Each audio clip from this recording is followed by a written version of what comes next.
pass the word to you. Thank you so much, Lionel, for the invitation. I really miss the talks that we had when you were a postdoc in the lab. So I hope we can do this again, because we're very interesting and could get a lot of inspiration from our coffee breaks. So today I'm going to show you an application talk about the application of the DAN probes for the protein phase separation characterization. So protein phase separation is a new paradigm that the biophysicists use to understand the cell physiopathology. They are self-assembled structures, and this phase separation occurs because the proteins, specifically proteins that have intrinsically disordered region, they self-interact and they form new membrane-less organelles, condensates, that they can have. These condensate, these membrane-less organelles have they can achieve several function and complex tasks. And those are very important for the understanding of the biophysics of the cell, for instance, the nucleolus or other cytoplasmic phase separation like the stress granules. So the paradigm used to understand this phase separation is to find the relationship between the type of phase and the function, and this can be achieved drawing the phase separation diagrams, which is used to explore the type of phase. You can have liquid phase, so glassy, or solid phase, or gel phase. And this phase separation can be physiological when they are reversible. Usually they are liquid-like phase separation, or they can be pathological, like the amyloid fibers, that they are more solid-like type. The phase diagram is very important, and the characterization of the protein phase separation start with the pure protein in vitro, where you combine with different buffers or different stimuli in order to have the phase diagram. So this is a very crucial point to understand the phase separation behavior, the protein phase separation. Here in the picture, I show you some very important and very famous phase separation, both pathological or physiological, in vitro and in vivo.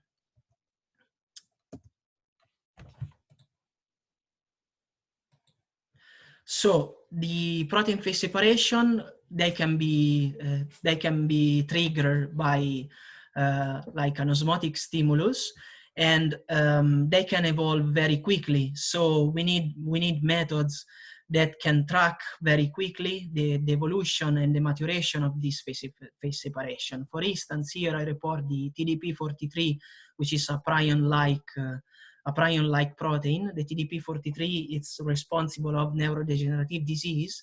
And in this model of phase separation, as you can see, the cell under osmotic stress form these puncta that they grow and maturate, and they coalesce over time. So this phase separation can coalesce, can move, and sometimes they can experience also an active transport, as you can see in this animated GIF.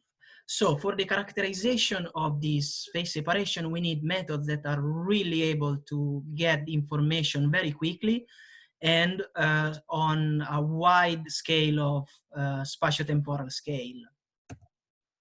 So for this reason, the state-of-the-art methods are really limited because, for instance, and also I found quite often misleading how the people report the techniques. For instance, like the NMR, the temporal scale that NMR can access is very, very short, like picosecond, but to get this information, you need to acquire for a couple of days.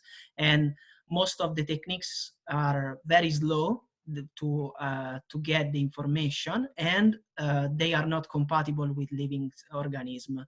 So the techniques that give us the highest spatiotemporal resolution is for sure the fluorescence microscopy. But for the characterization of the phase separation, we have, for instance, here we have listed the state-of-the-art methods, and some of them are very slow to achieve the information and the spatiotemporal resolution needed. And another important thing is the phase separation. If you need labeled proteins, and it's been found that having different fluorophore bound to the intrinsically disordered protein, the protein that unmix and drive the phase separation, you can have different behavior. So labeling the protein with GFP or M-cherry, you can have different phase diagrams, and so this is something that you want to avoid if you want generalize the phase diagram. So another a well-known technique is FRAP, for instance, that is you can get the access to the diffusion and the recovery of fluorescence after photobleaching. But as you can see, to get this information, you have to average, you have to measure the same droplet, the same phase separation over time, and in vivo, can be, in living cell, this can be quite challenging. So for this reason, my focus is on the application of the fluorophore, some fluorophore that can give information about the functional information, like the NANO-environment polarity, like the DAN fluorophores, in particular ACDAN, PRODAN, and LAURDAN. Why? Because as you could see in the previous presentation, these fluorophores are sensitive to the environment thanks to their charge-separated excited state that can interact with the surrounding molecules. And the emission and the lifetime of the DAN probes can shift from blue to green as a function of the type of environment. So in very apolar, not polar environment, you have a blue emission, and in polar environment you can have green emission. And this quite often depends on especially in living system, depends on the water dipolar relaxation, or more general, the solvent dipolar relaxation, which is the interaction of the solvent molecules with the excited state. Those probes are very, very useful because they are bright, photostable, and they show low cytotoxicity. So this makes particularly useful for the application in living cells. How you can characterize the spectral shift with a spectral detection and with FLIM, or quite easily with a two-channel detection, the famous generalized polarization. And it's very easy to implement these techniques in more or less almost all the optical systems. So these fluorophore can be used to be like widely applied for the protein phase separation. I'm showing today ACDAN, PRODAN, and LAURDAN. The water solubility of these molecules drops as a function of the length of the residual chain, and ACDAN is the more water soluble, and LAURDAN is the less water soluble. So we test the DAN probes on a model phase separation, and we use the simplest protein that we found in the lab, which is BSA, because BSA phase separation can be controlled by the crosslinker, the glutaraldehyde, and by the protein concentration. The phase separation is pretty easy. You get the BSA, you put the BSA in acidic medium, and the BSA unfold, and then thanks to the crosslinker you can get BSA coacervate of phase separation. And the phase separation can be the morphology and the number of droplets that you can get. It depends on the protein concentration and the glutaraldehyde concentration. We started with state-of-the-art techniques to understand what kind of recovery using the BSA FITSI labeled, but this phase separation is a chemical bond, because the cross-linking is a chemical bond between proteins, so you can't see any recovery. The recovery is almost zero. And the FCS in solution shows that even in the presence of droplets, you still have proteins that can effuse in solution. But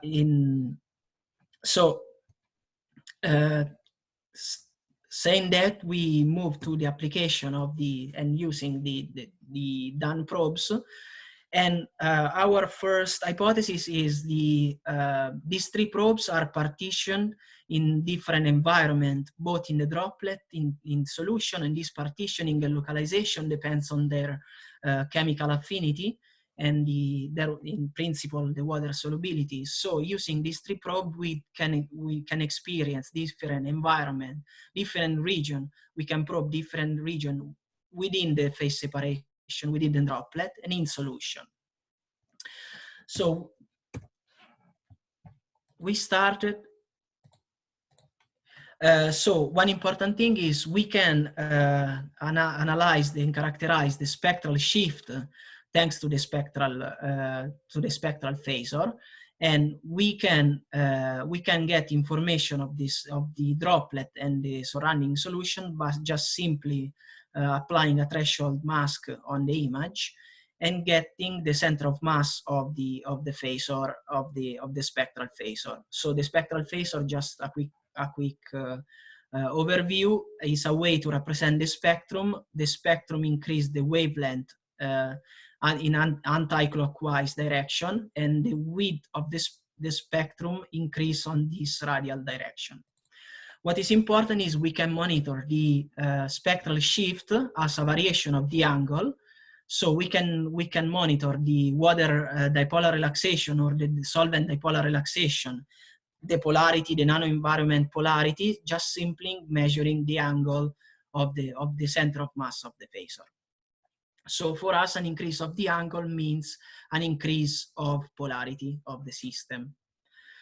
So we start with the characterization of the BSA phase separation, and with these three different probes, and we saw many different types of nano-environments. So this means these phase separation probably can be heterogeneous. They have different pockets that they showing different polarities. So at the beginning, we try to combine all this information in a water dipolar relaxation multi-parameter phase diagram, trying to summarize all the information. When firstly we show this phase diagram to Michelle and Enrico, they said, but guys, you should come out with an index, with something that we can measure. So we address so doing that, we move to and we focus on the characterization of ACDAN, and to build up an index or a certain kind of way to represent and the emission spectrum shift of these probes in the phase separation, we have to change paradigm and model. So as you could see, these probes are well used for the characterization of the membrane model for the membrane.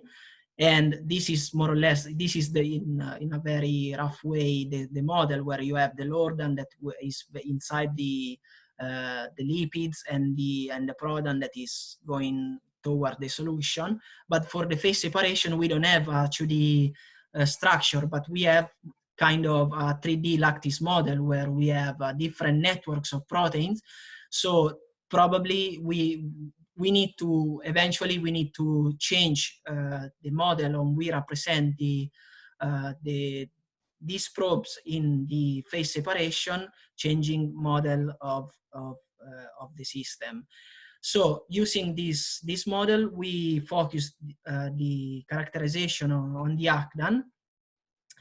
And we start to say, okay, let's verify if the crosslinker is able to really change the nanostructure of this phase separation. And to get that, we label the BSA with fluorescein isothiocyanate and rhodamine B, and we carried out a FRET assay FRET is an energy transfer process, and energy transfer efficiency depends on the distance, on the nanoscale distance between donor and acceptor. The FRET assay works exciting the donor and collecting the emission of the acceptor, and the efficiency can be done measuring the decrease of the lifetime of the fluorescence lifetime of the donor. So we compare here two different amount of glutaraldehyde of crosslinker, and we demonstrate that changing the crosslinker independently by changing the ratio of donor and acceptor, the energy transfer efficiency always increase. So this means increasing the crosslinker concentration, you get probably a more like a tighter protein network.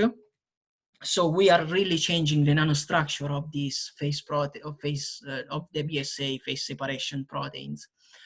So thanks to that, we move to the understanding of the potential of the host guest site within a phase separation, and to do that we explore the emission spectrum of ACDAN as a function of the concentration of the ACDAN. And we found that this phase separation have the BSA phase separation have autofluorescence. This is due glutaraldehyde. This is well known. And thanks to the Phasor approach, the Phasor three components are mixing, we are able to recover the spectrum even in the presence of the autofluorescence contribution. So we choose this concentration of probe that is the first point of saturation of all the possible host gas site for ACDAN inside the protein droplet. So doing that, we've been able to recover the emission spectrum in the water dipolar relaxation with a three component Phasor analysis. And with ACDAN, we explore many more conditions for the phase diagram. So this is, it's a little bit, there are a lot of information that I will describe later. So as you can see, we've been able to get this beautiful phase diagram for the droplet phase, but at the same time, we have information also in the surrounding solution. And this is very important because the phase separation is always an equilibrium between the droplet phase and the surrounding solution. So those are the images of the phase separation. Especially as you can see in the inset, this is how the things become more crowded of droplet, increasing the protein concentration and the crosslinker. So the description of this system is a little bit complicated. So just okay. So let's start with the solution, and let's move along this axis. So let's keep the PSA concentration constant and increasing the crosslinker. What we can see, the emission spectrum doesn't change. So this means the crosslinker, the glutaraldehyde, is not affecting the ACDAN emission. And this is nice. This is important because glutaraldehyde is very reactive. Then let's try to explore this axis where we keep the glutaraldehyde constant and we increase the protein concentration. As you can see, the emission spectrum of ACDAN tends to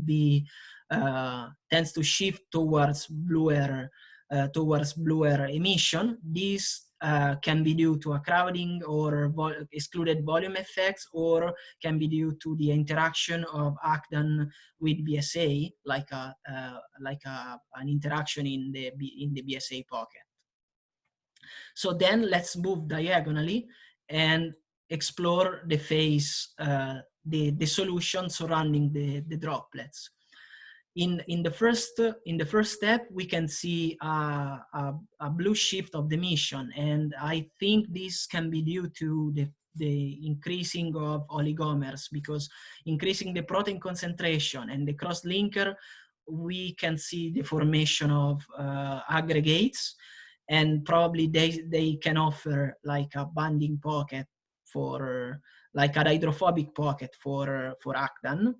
And then increasing the glutaraldehyde and the protein concentration, we reach this region where the free BSA in solution surrounding the droplet it's very low, so we can see an increase of the emission wavelength because there are less protein available in solution.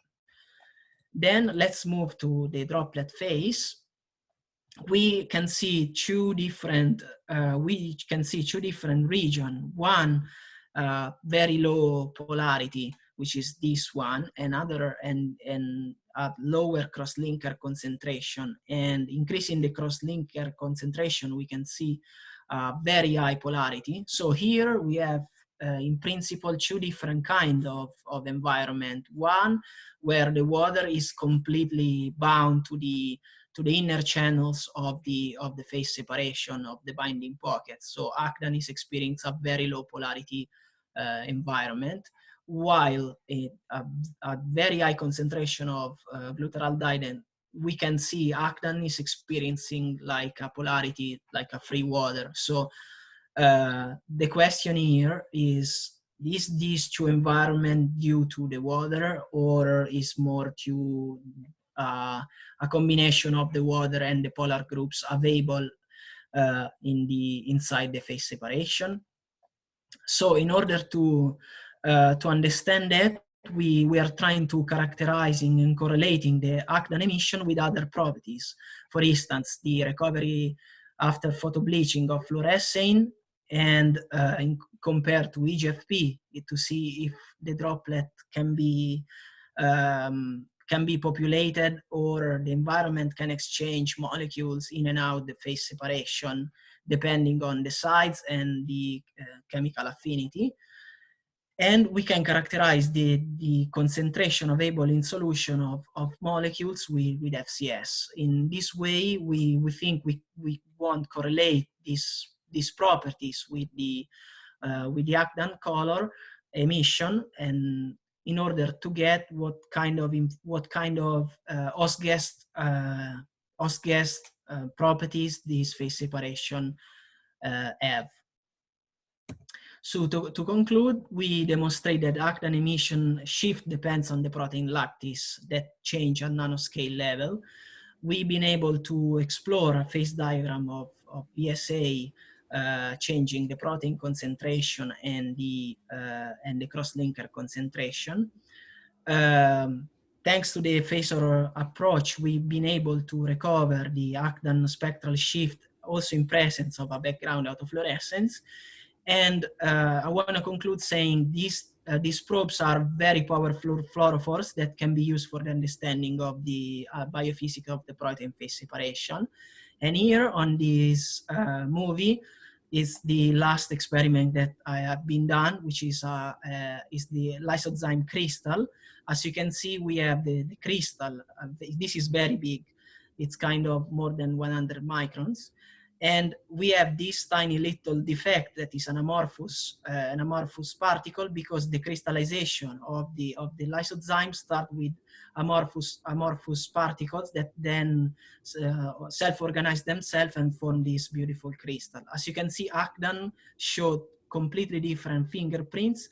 So those are very encouraging observation to keep continuing the characterization and the project. So I want to know